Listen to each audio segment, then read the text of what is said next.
علم ولدک القرآن والقرآن سیعلمہ کل شیء، تم اپنے بچے کو قرآن سکھا دو، قرآن اسے ہر چیز سکھا دے گا۔ ہم میں سے ہر شخص کی یہ خواہش ہوتی ہے کہ اس کا بچہ ایک بڑا انسان بنے، وہ بہت کچھ جانتا ہو، بہت علم والا ہو، دنیا میں اس سے بھی زیادہ بہتر زندگی گزار سکے جو زندگی خود اس نے گزاری۔ لیکن یہ خواب کس طرح پورا ہو سکتا ہے؟ یہ کیسے ممکن ہے؟ اور آخر وہ کون لوگ تھے کہ جنہوں نے اپنے بچوں کی بہترین تعلیم اور تربیت کا اہتمام کیا؟ اور ہم اس سلسلے میں کیا کر سکتے ہیں؟ سب سے پہلی چیز تو ہماری نیت ہے، ہمارا ارادہ ہے، ہمارا یہ یقین کہ اگر ہم اپنے بچے کو صحیح تعلیم دیں گے تو ہی وہ ایک صحیح مسلمان بن سکے گا، وہ صحیح مسلمان ہوگا تو ہی یہ زندگی اچھی طرح گزار سکے گا، اور اگر یہ زندگی اس نے اللہ کی اطاعت کے مطابق گزاری تو ہی اس کی آخرت اچھی ہو سکتی ہے۔ اور اس میں کوئی شک و شبے والی بات ہی نہیں، کیونکہ جو شخص دنیا کی زندگی میں اللہ تعالیٰ کا فرما بردار، اللہ تعالیٰ کا مطیع بن کے نہیں رہتا، آخرت میں اللہ تعالیٰ اس سے کیسے خوش ہو سکتے؟ جب ہم یہ دعا کرتے ہیں ربنا هب لنا من ازواجنا وذرياتنا قرة اعین واجعلنا للمتقین اماما، کہ اے ہمارے رب تو ہمیں ہمارے ازواج اور ہماری اولاد میں سے آنکھوں کی ٹھنڈک عطا کر اور ہمیں متقین کا امام بنا دے۔ تو اس دعا کی عملی تعبیر کیسے ہو سکتی؟ کس طرح ممکن کہ ہمارے بچے ہماری آنکھوں کی ٹھنڈک بنے؟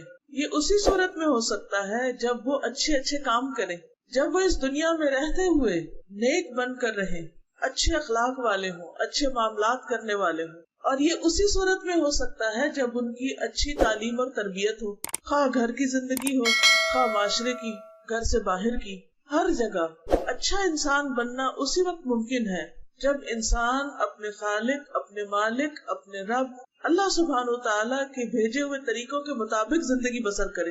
وہ طریقے ہمیں قرآن و سنت سے پتہ چلتے ہیں، اس لیے ہم سب کے لیے لازم ہے کہ ہم اپنے بچوں کو دنیا کی تعلیم دینے کے ساتھ ساتھ قرآن مجید کی بہترین تعلیم دیں۔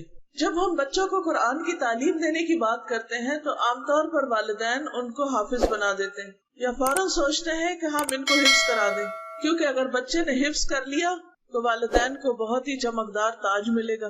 اور اس طرح بچے کی خواہش ہو یا نہ، اس کے اندر صلاحیت ہو یا نہ، ہم اس کو مجبور کرتے ہیں کہ وہ ہماری خوشی کی خاطر حافظ بن جائے۔ بعض والدین بچوں کے لیے منت مان لیتے کہ اگر اللہ تعالیٰ مجھے بیٹا دے گا تو میں اسے حافظ بناؤں گی۔ اب بیٹے کی خواہش آپ کی تھی اور اس کی ذمہ داری آپ نے خود اس بیٹے پہ ڈال دی کہ وہ ضرور حافظ بنے۔ بہت اچھی بات ہے، کیونکہ قرآن مجید تمام علوم کا سر چشمہ ہے۔ اگر وہ قرآن مجید حفظ کر لے گا تو اس کا ذہن بھی کھل جائے گا، اس کے اندر بھی ایک نور آئے گا اور اس کی آخرت بھی سنورے گی۔ لیکن یہ یاد رکھیے کہ قرآن مجید صرف حفظ کرنے کے لیے نہیں آیا، قرآن مجید تو ہدایت کی کتاب ہے، قرآن مجید تو عمل کی کتاب ہے، اور قرآن مجید کا علم اسی وقت عمل میں ڈھل سکتا ہے جب دل میں قرآن کا نور اترتا ہے، جب دل میں ہدایت کا نور اترتا ہے۔ اور ہدایت کا نور دل میں اترتا نہیں جب تک کہ انسان محنت نہیں کرتا، کوشش نہیں کرتا، اپنے آپ کو اس راہ میں تھکاتا نہیں، اور خاص طور پر جو وہ سیکھتا ہے اس پر عمل نہیں کرتا۔ کیونکہ جب انسان کوئی بات جان لیتا ہے پھر اس پر عمل کی کوشش میں لگ جاتا ہے، اس کے لیے اپنے آپ کو مجبور کرتا ہے، اپنے نفس کو قائل کرتا ہے، اپنے دل کی مرضی کے خلاف بعض اوقات جا کر مشقت کرتا ہے، اپنی نیند کو قربان کرتا ہے، اپنے آرام کو قربان کرتا ہے، تو یہ نور دل کے اندر اترتا ہے۔ اور جب دل میں کوئی چیز اتر جاتی ہے تو پھر وہ عمل میں لازمی طور پر آ جاتی ہے۔ کیا وجہ ہے کہ بعض اوقات لوگ قرآن مجید حفظ کر لیتے ہیں، پڑھ لیتے ہیں، پڑھا لیتے ہیں، لیکن ان کے اندر قرآن کی روشنی نظر نہیں آتی، ان کے اندر قرآن کی خوشبو نہیں ہوتی، ان کے اندر وہ حلاوت نہیں ہوتی، مٹھاس نہیں ہوتی، نہ ان کی گفتگو میں، نہ عمل میں، نہ کردار میں، نہ معاملات میں۔ اس کی وجہ کیا ہے؟ اس کی وجہ یہ ہے کہ علم تو آ جاتا ہے لیکن علم کا نور نہیں آتا، اور جب تک علم کا نور نہیں آتا مسئلہ حل نہیں ہوتا۔ اور علم کا نور تو محنت سے ہی آتا ہے، کوشش سے آتا ہے۔ اس لیے بہت ضروری ہے کہ ہم بچپن سے ہی، بچوں کی پیدائش سے پہلے ہی اور پھر پیدائش کے بعد ان کے لیے ایک ڈائریکشن متعین کریں، ان کے لیے ہم ایک پروگرام بنائیں کہ ہم کیا چاہتے ہیں کہ وہ کیا بنے۔ کیونکہ بچے بڑے ہو جاتے ہیں اور ہم اپنے پروگرام بدلتے رہتے ہیں، کبھی ہم ان کو ڈاکٹر بنانا چاہتے ہیں، کبھی ہم ان کو انجینئر بنانا چاہتے ہیں، کبھی ہم ان کو پروفیسر بنانا چاہتے ہیں، کبھی کوئی چیز اور کبھی کوئی، وہ کچھ بھی بنے، وہ کسان ہو، وہ مزدور ہو، وہ ڈاکٹر ہو، انجینئر ہو، وہ کچھ بھی ہو، لیکن چونکہ وہ اللہ کے بندے ہیں، اللہ کے مخلوق ہیں، اس لیے بہت ضروری ہے کہ وہ اللہ کے ساتھ مضبوط تعلق رکھتے ہیں، اللہ کی مرضی کے مطابق یہ زندگی بسر کرنے والے ہیں۔ وہ دنیاوی اعتبار سے کچھ بنے یا نہ بنے، لیکن وہ اللہ کے بندے ضرور بنے، اللہ کے فرما بردار ضرور بنے، کیونکہ ان کی کامیابی کا انحصار اس میں ہے کہ وہ اللہ کے کتنے تابع دار ہیں، وہ اللہ تعالیٰ کو کتنا راضی کرنا چاہتے ہیں۔ کیونکہ جس بچے کے دل کے اندر، جس انسان کے دل کے اندر اللہ کی محبت آ گئی، اللہ کی اطاعت کا جذبہ آ گیا، اللہ کی فرما برداری کا شوق آ گیا، پھر مشکل نہیں کہ وہ شخص اس دنیا میں بھی دوسرے انسانوں کے لیے راحت کا سامان بنے۔ جب ہم کہتے ہیں کہ اللہ ہماری اولاد کو ہماری آنکھوں کی ٹھنڈک بنا، ہمیں ان سے خوشی نصیب کر، وہ ہمارے لیے نیک نامی کا سبب بنے، تو یہ اس صورت میں تو ممکن نہیں اگر وہ غلط کام کرے، اگر وہ چوری چکاری کے عادی ہو جائیں، اگر وہ حرام کاری کے عادی ہو جائیں، اگر وہ غلط رستوں پر نکل پڑے، اللہ کی نافرمانی کے کام کریں، تو بھلا یہ کیسے ممکن ہے کہ وہ آپ کی آنکھوں کی ٹھنڈک بن جائے؟ وہ تو پھر ہمیشہ دل کی کوڑا نہیں بنیں گے۔ اس کی وجہ کیا ہے؟ اس کی وجہ یہ ہے کہ ہم اپنے بچوں کو اللہ تعالیٰ کی معرفت نہیں دیتے، اللہ تعالیٰ کا شعور نہیں دیتے، اللہ کی پہچان نہیں دیتے، اللہ کا فرما بردار نہیں بناتے۔ ہم ان کی دنیا بنانے کی فکر میں لگے رہتے ہیں، اور وہ اپنی بھی اور ساتھ ہماری بھی بعض اوقات دنیا اور بعض اوقات آخرت خراب کرنے کے کام کرنے لگتے ہیں۔ انسان جب فوت ہو جاتا ہے تو اس کا اپنا عمل ختم ہو جاتا ہے، 3 چیزیں اس کے لیے صدقہ جاریہ بنتی، جن میں سے نمبر 1 اس کی اولاد ہوتی، لیکن وہ اولاد صدقہ جاریہ کب بنے گی؟ جب وہ اللہ کے راستے پر ہو، ولد صالح ہوگا، نیک بچہ ہوگا، نیک کام کرے گا۔ جب وہ نیک ہوگا تو اپنے ماں باپ کا بھی حق ادا کرے گا، کیونکہ قرآن بچے کو سکھاتا ہے کہ وہ والدین کا فرما بردار بن جائے۔ بار بار اللہ تعالیٰ قرآن مجید میں ہمیں بتاتے ہیں وَبِالْوَالِدَيْنِ إِحْسَانًا، والدین کے ساتھ احسان کرو۔ لیکن والدین کے ساتھ کون بچے احسان کریں گے؟ وہی جنہوں نے یہ سیکھا ہوگا۔ دنیا کی تعلیم تو ان کو یہ نہیں سکھاتی کہ والدین کے ساتھ احسان کرنا ہے، لیکن آخرت کی تعلیم، قرآن کی تعلیم، دین کی تعلیم ان کو یہ ضرور بتاتی ہے کہ انہیں اپنے والدین کے ساتھ اچھا سلوک کرنا ہے۔ والدین ان کی جنت اور جہنم ہے۔ اگر انہوں نے والدین کے ساتھ اچھا سلوک نہ کیا تو ان کی دنیا اور آخرت دونوں برباد ہو جائیں گے۔ اس لیے ہم والدین کا یہ فرض بنتا ہے، ہم والدین کے اوپر ایک بہت بڑی ذمہ داری عائد ہوتی کہ ہم ان کے اخلاق، ان کے کردار اور ان کے عمل کو سنوارنے کے لیے بھرپور کوشش کریں۔ رسول اللہ صلی اللہ علیہ وسلم نے فرمایا، ہمیشہ اللہ تعالیٰ دین میں ایسے پودے لگاتے رہیں گے جنہیں اپنی فرما برداری میں استعمال فرمائیں گے۔ اور یہ پودے کون ہیں؟ یہ اسلام کے پودے ہمارے بچے ہیں۔ اگر ہم انہیں دین کی تعلیم دیں گے تو وہ آئندہ کے لیے اسلام کے بڑے بڑے درخت بن جائیں گے اور ان سے پھل پھول لگیں گے، اور پھر آگے ان کے بچے پھر دین پر ہوں گے، پھر آگے ان کے بچے، اور اس طرح یہ صدقہ جاریہ نسلوں تک رہے گا۔ اس لیے کوشش یہ کرنی چاہیے کہ وہ پودا ہمارا بچہ ہی ہو، ہم مرنے سے پہلے وہ درخت لگا کے جائیں۔ اس کے لیے کوشش بھی کریں، دعائیں بھی کریں، اور ایسا طریقہ کار اختیار کریں کہ آپ کے یہ خواب اور تمنائیں پوری ہو سکے۔ ابن مبارک رحمہ اللہ، ابن مبارک آپ کو معلوم ہوگا وہ امام ابو حنیفہ کے استاد ہیں۔ جب وہ اصحاب حدیث کے بچوں کو دیکھتے، یعنی جو لوگ خود سیکھ رہے ہیں، سکھا رہے ہیں، تو جب ان کے چھوٹے چھوٹے بچوں کو دیکھتے جن کے ہاتھوں میں قلم دوات ہوتی تو وہ انہیں اپنے قریب کرتے اور کہتے کہ یہ دین کے پودے ہیں۔ یہ چھوٹے چھوٹے بچے کیا ہیں؟ چھوٹے چھوٹے پودے ہیں جن کے متعلق رسول اللہ صلی اللہ علیہ وسلم نے ہمیں خبر دی کہ ہمیشہ اللہ تعالیٰ دین میں ایسے پودے لگاتا رہے گا جن کے ذریعے دین کو مضبوط کرے گا۔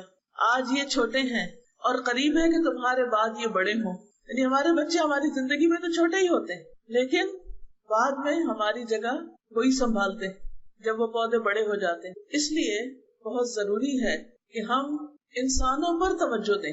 آج کل کی مائیں بچوں سے زیادہ خود اپنی ذات کے لیے فکر مند ہوتی ہیں۔ بعض ماؤں کی تو پڑھائی ختم نہیں ہوتی، تو شادی کے بعد بچے بھی ہو جائیں تو ان کے پڑھانے کا ان کو کم فکر ہوتا ہے، اپنی ڈگری اور ہائر ڈگری اور پھر اس کے بعد جاب، اور پھر جاب میں ایکسیلنس، اس کی فکر زیادہ ہوتی، لہٰذا ان کے بچے آیاؤں کے ہاتھ میں پلتے اور وہ اپنا کیریئر بنانے کی فکر میں ہوتی ہے، نتیجہ کیا ہوتا ہے کہ بعض اوقات بچے بگڑ جاتے ہیں، وہ ان بچوں کی خاطر مال کماتے ہیں اور بچے اسی مال کے ذریعے بگڑ جاتے ہیں.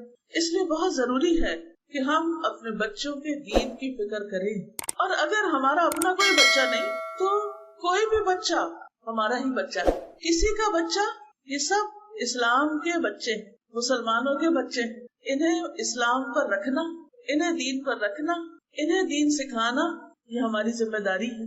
بعض اوقات ٹیچر کے روپ میں آپ کے آس پاس بہت بچے ہو سکتے ہیں، بعض اوقات آپ کے خاندان میں کئی ایک بچے ہو سکتے ہیں، بعض اوقات آپ کے آس پاس کوئی بھی بچہ ہو سکتا ہے. نبی صلی اللہ علیہ وسلم آگے بڑھ کر بچوں سے سلام کرتے، ان کو پیار کرتے، ان سے محبت کرتے تھے.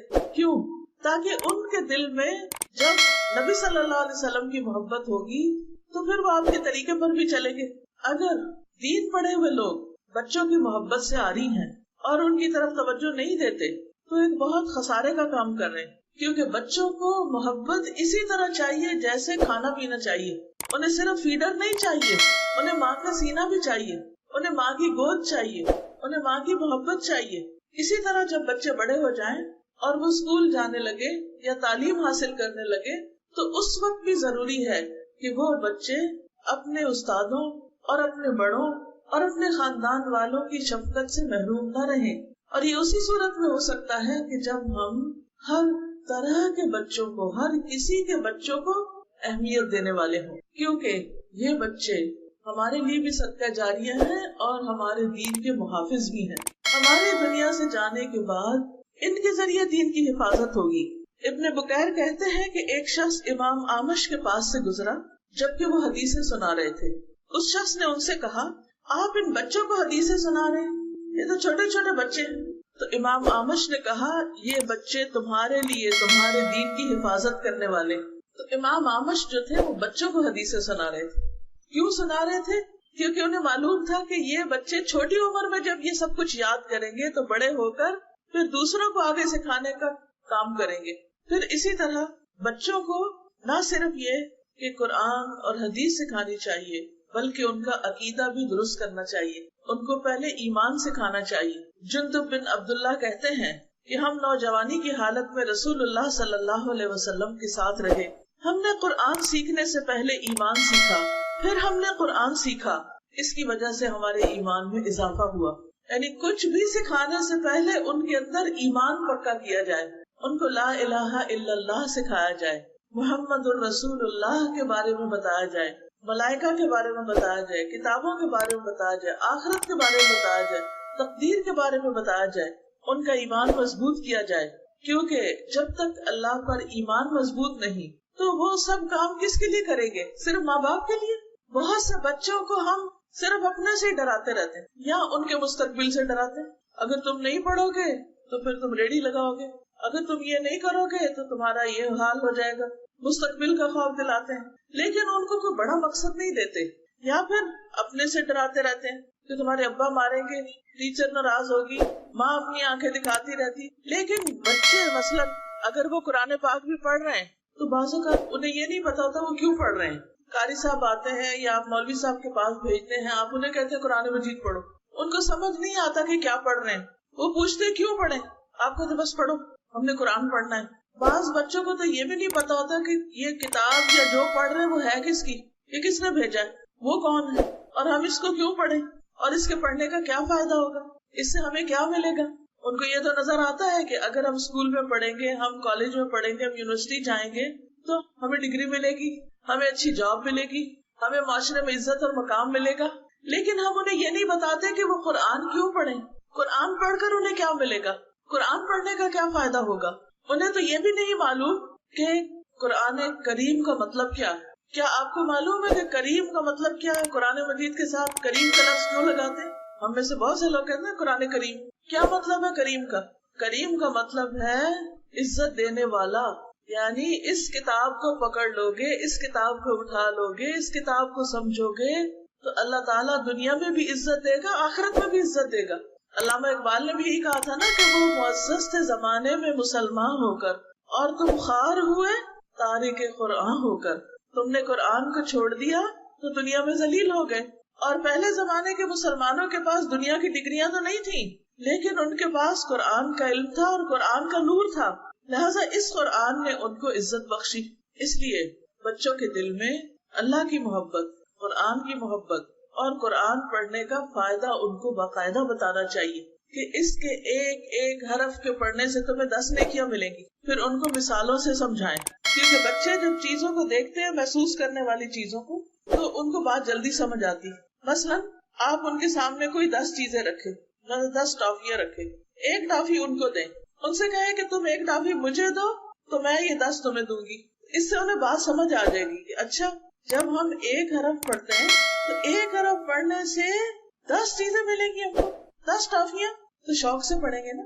چونکہ ہم کہتے ہیں نیکی ملے گی، وہ نیکی نظر نہیں آتی، سمجھ نہیں آتی، لہٰذا وہ بےچارے پریشانی رہتے ہیں اور ایک مجبوری میں پڑھتے ہیں۔ تو مجبوری کا قرآن نہیں پڑھائیں، ان کو قرآن کی محبت دیں، اس کے پڑھنے کا اجر بتائیں، ثواب بتائیں، اور پھر قرآن پڑھانے والے کی عزت کرنا سکھائیں۔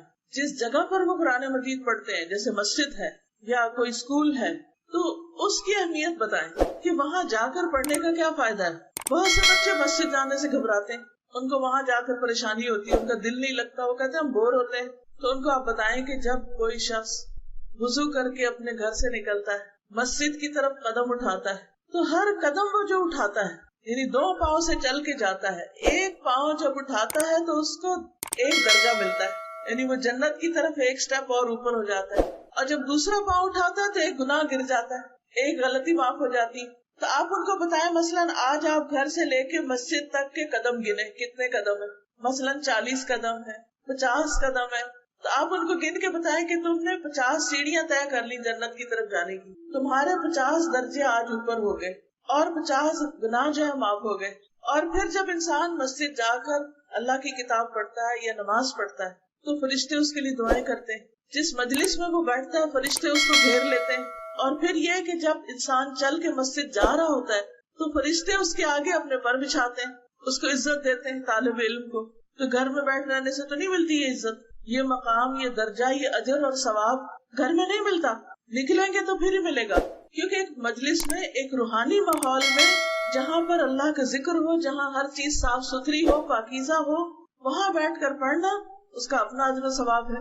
پھر ایک اور چیز یہ ہے کہ ہمیں بچوں کو سکھانے کے نئے نئے آئیڈیاز بھی تلاش کرنے چاہیے۔ بچے مسجد جانے سے کیوں گھبراتے ہیں، یا قرآن پڑھنے سے کیوں گھبراتے ہیں؟ کیونکہ وہ ایک ہی ہم نے سالوں سے نورانی قاعدہ پکڑا ہوا اور وہی بچوں کو پڑھاتے ہیں۔ ان کی جو اسکولوں میں کتابیں ہیں، انگریزی کی کتابیں ہیں، اردو کی کتابیں، ان میں تو رنگین تصویریں بنی ہوئی ہیں، لیکن نورانی قاعدہ جو ہے وہی سادے کاغذ کے اوپر لفظ لکھے ہوئے ہیں، تو وہ اس کو پڑھ کے بور ہو جاتے ہیں۔ ان کو یہ بڑا کنٹراسٹ نظر آتا ہے، یہاں تو کچھ ہے اور یہاں کچھ اور ہے۔ اس لیے ان کو صاف ستھرا ماحول بھی دیں، اس ماحول میں ڈسپلن بھی ہو، اس میں جو کتاب ان کے سامنے ہو، جو قاعدہ ان کے سامنے ہو، وہ بھی اچھی حالت میں ہو۔